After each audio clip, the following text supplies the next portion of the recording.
Cleanliness of the park. For years, as long as I've been involved in this industry, that's been the number one thing. Why people go to parks and why people come back to parks is cleanliness. Of course, the maintenance of the facility is important. Value for the money spent, security, friendliness of the staff, and these are all things that our association tries to focus our education programs on.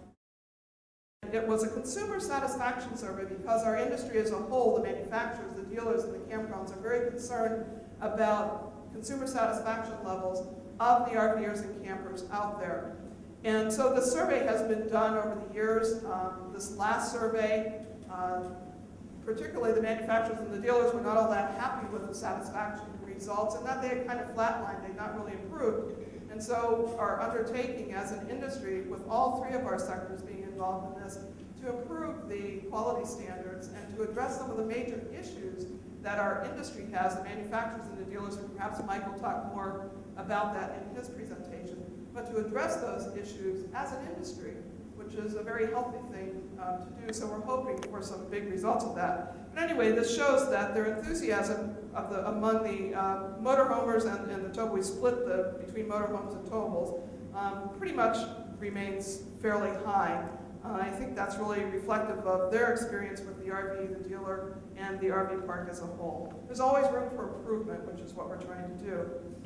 The campground ratings also continue to be strong. The majority of RV owners expressed high levels of satisfaction with campgrounds, and all the results here are consistent or better than 2003. We wanted to compare the commercial sector to the public sector to find out satisfaction levels, and I think our satisfaction levels came out perhaps a little bit higher, certainly with the RV owners, again, because of the amenities and things that we were offering.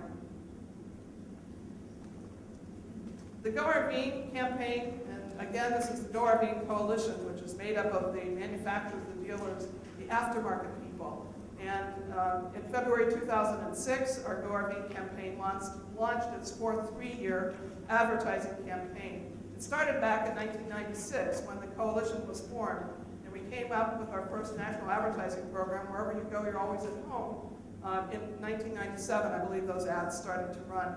Phase 4, $66 million campaign over a three-year period of time, targeting adults between the ages of 30 and 49 with children, and empty nesters between the ages of 50 and 64.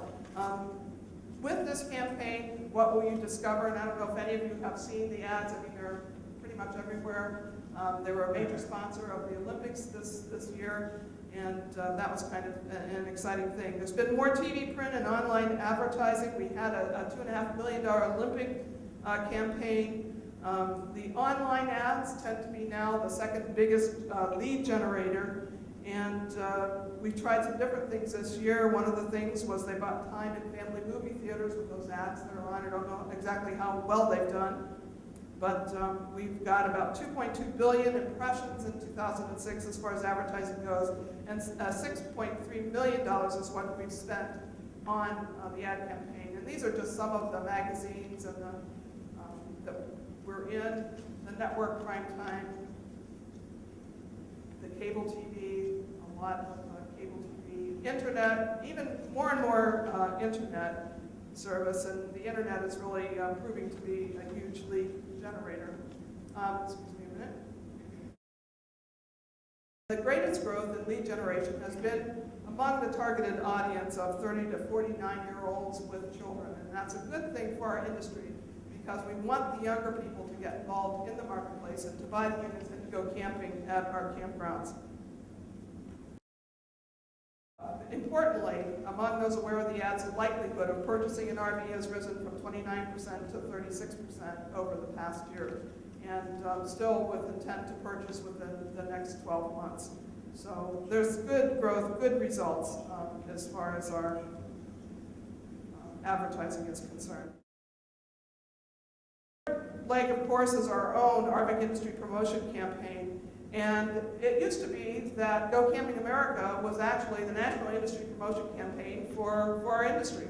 And then when Go RV came along, actually the our association purchased the use of Go Camping America. And so now that's really our standard and our website. And we use this in our public relations campaign. Every one of our members is automatically listed on this site. You can go out there. We just revamped the site totally, and of course, always a work in progress. We're always trying to upgrade. But you can go in, you can search by state, you can search by any amenity that a park has. Very great expanded search. Search results, you can make a reservation, right from this particular listing on the site, or you can click on it and it will take you to an expanded listing of the park itself.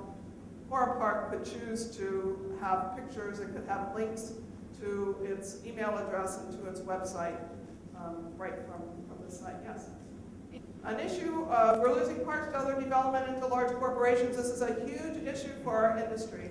We are losing campgrounds along the coastlines, in the mountains. It doesn't seem to really matter anywhere. I joke and say that pretty soon all of Kansas will be developed campground because that's kind of where, they're taking up the parks in the other areas.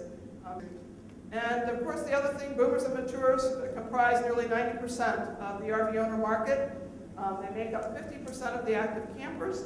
We're getting older. We boomers are getting older. At some point, we might stop camping. We need to make sure that the younger people are involved in camping and exposed to it, and camping in the outdoors. We as a country, our children are not getting involved in activities. They're there by their computer. They're there playing the games on TV. They're not actively getting out there and camping. And I'm a real advocate for some programs called Wonderful Outdoor World, or a program that has been started in New Jersey that I'm hoping that we as a national organization can get behind, and it's called No Children Left Inside, which I think is a great play kind of on words and something that we ought to be actively involved in. And thank you very much for your patience. My voice is